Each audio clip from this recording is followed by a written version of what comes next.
Aksi IPO Bukalapak di Agustus kemarin memecahkan rekor nilai penjualan saham perdana terbesar. Aksi korporasi dari startup semacam ini berhasil menyedot perhatian publik. Contoh lain nih bisa kita lihat di negara lain. Jumlah unicorn di dunia terus meroket selama 5 tahun belakangan sehingga tercipta momentum untuk IPO. Landscape ini tentunya didominasi oleh perusahaan teknologi. Meski startup sektor lain juga mulai mengambil langkah serupa. Nah, kembali ke IPO Bukalapak ya. Sebagai e-commerce pertama yang maju sebagai perusahaan publik, kehadiran unicorn seperti Bukalapak dan GoTo Group dapat mengubah persepsi terhadap pasar saham Indonesia. Kenapa IPO startup di Indonesia menghebohkan dan patut menjadi perhatian bersama, serta siapa saja yang diuntungkan? Inilah Ramalan Saham.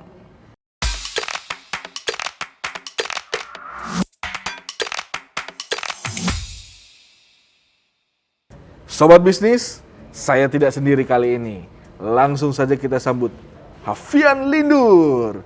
Hafian ini merupakan content manager bisnis Indonesia yang telah lama mengulas isu-isu pasar modal dan investasi. Halo Mas Hafian. Halo Mas Ganang. Mas, kita mau ngobrol-ngobrol tentang saham emiten teknologi PT Bukalapak atau BUKA nih yang hampir sebulan nih mulai dari pembukaan itu dia ARA alias auto reject atas, kemudian sempat auto reject bawah juga 4 kali dan akhirnya sempat mantul lagi nih. Terbaru nih, yang terbaru udah sempat mantul lagi. Nah, gimana nih menurut Mas Hafian terutama untuk pemberitaannya sendiri nih dari bisnis, apa sih sebenarnya yang terjadi dari Bukalapak ini? Oke, kalau Bukalapak itu kita tarik agak lebih jauh sedikit ya. Sebenarnya kan isunya tuh udah lama banget dia mau IPO. Bahkan dari tahun kemarin kita tungguin, tahun ini keluar dan pada akhirnya realisasi 6 Agustus itu kan. Jadi ini karena dia IPO pertama unicorn, kemudian nilainya sangat besar, 21,9 triliun nilai IPO-nya. Nah itu tuh makanya menjadi sebuah berita yang sangat besar. Nah sampai akhirnya pun sahamnya tuh sangat laris ya, sangat laris dan beberapa kali tiap pekan itu menjadi saham yang paling laris diperdagangkan. Nah biasanya saham yang paling laris diperdagangkan itu kan BCA ya, Bank Sentral Asia, karena kapitalisasi pasarnya paling jumbo. Nah itu ternyata Bukalapak naik pamor gitu istilahnya, walaupun pada akhirnya dia sering kebanting dan pada akhirnya investor ada beberapa yang kecewa. Tapi tetap aja sih, maksudnya transaksi tetap besar di Bukalapak naik turun. Nah kalau kenapa naik turunnya sebenarnya murni permintaan penjualan sih. Cuma memang cukup banyak ini juga sih investor asing yang terlibat di beberapa sekuritas jumbo tuh. Nah terkait dengan IPO Bukalapak nih, Pak Menteri Parikraf Sandiaga Uno juga angkat bicara nih. Mas Menteri bilang kalau Bukalapak ini cocok untuk investasi jangka panjang. Bahkan katanya kalau investasi untuk jangka pendek, jangan pernah tanya soal tren karena trade berdasarkan isu teknikal tuh katanya. Nah, kalau menurut Mas Hafian gimana nih? Kalau menurut saya sih ada benernya juga yang Pak Sandi bilang. Cuma kita bisa lihat dari background-nya dulu ya. Kan Pak Sandi itu sebelum jadi menteri juga dia pengusaha sukses dan dia masih sampai sekarang masih mayoritas punya saham di Saratoga. Yang mana salah satu perusahaan investasi yang udah terkemuka lah di Bursa Efek Indonesia juga. Artinya dia sudah matang secara pengalaman investasinya, itu yang pertama. Yang kedua, bisa kita lihat posisi Pak Sandi sekarang sebagai Menparekraf. Nah ini ada keterkaitan juga dengan Bukalapak yang sebagai mengusung bisnis utamanya itu menjadi mitra bagi UMKM. Nah secara otomatis pun Pak Sandi dengan dia mendukung Bukalapak secara eksplisit juga dia menilai bahwa UMKM ini sektor yang akan maju ke depannya. Kemudian kalau kita lihat sih ya itu dinamika pasar ya, sebenarnya wajar ada yang mendukung saham Bukalapak kira-kira bakal naik atau kayak Pak Sandi bilang jangka panjang masih oke nih sahamnya, atau ada juga yang udah kecewa duluan nih, kadung kecewa, gue udah nyangkut di seribuan tapi sekarang mau balik harganya ke harga IPO 850. Nah itu ada juga yang seperti itu. Cuma memang ya, sebenarnya kan balik lagi ke preferensi ya. Jadi kita jangan ikut-ikutan orang boleh, tapi itu sebagai referensi aja. keputusan tetap di kita gitu, bukan di teman, bukan di pialang yang tempat kita untuk membeli saham tersebut gitu. Jadi keputusan tetap preferensi di masing-masing kita sendiri sih. Oh gitu ya Mas ya. Nah, sebenarnya terlepas dari fakta-fakta IPO Bukalapak nih yang tadi juga diceritain sama Mas Safian, sesuai pemberitaan yang ada juga nih, IPO Bukalapak ini bisa jadi lesson learn ya dan penyemangat untuk startup lainnya. Misalnya untuk PT Global Digital Niaga, pemilik merek platform Blibli.com bersiap untuk mengikuti jejak emiten Sandi BUKA itu juga sendiri. Salah satunya yang bicara tentang niat Blibli ini mengikuti langkah Bukalapak adalah analis Sukor Sekuritas Paulus Jimmy yang bilang kalau Blibli ini akan mengikuti langkah Bukalapak menjadi perusahaan terbuka dan pastinya nggak bisa terhentikan dengan tren pertumbuhan di sektor teknologi. Paulus Jimmy ini juga menegaskan perusahaan rintisan memerlukan dana segar untuk pengembangan bisnisnya. Nah, kalau menurut Mas Safian sendiri nih, kedepannya pasti akan ada banyak nih e-commerce yang mengikuti jejak Bukalapak. Itu kayak gimana sih nanti respon pasar, terus juga respon para investor? Apakah seramai Bukalapak ini juga atau kayak gimana nih? Ya, jadi kalau berdasarkan pemberitaan IPO Bukalapak ini kan kita bisa lihat kenapa ramai karena jumlahnya besar dan dia menjadi ya unicorn pertama. Nah ini ibaratnya di pembuka lah, jadi pionirnya. Dan sebenarnya untuk rencana IPO itu kan udah direncanakan dari beberapa tahun yang lama ya. Jadi IPO Bukalapak ini yang pertama, kemudian nantinya akan menyusul IPO unicorn berikutnya.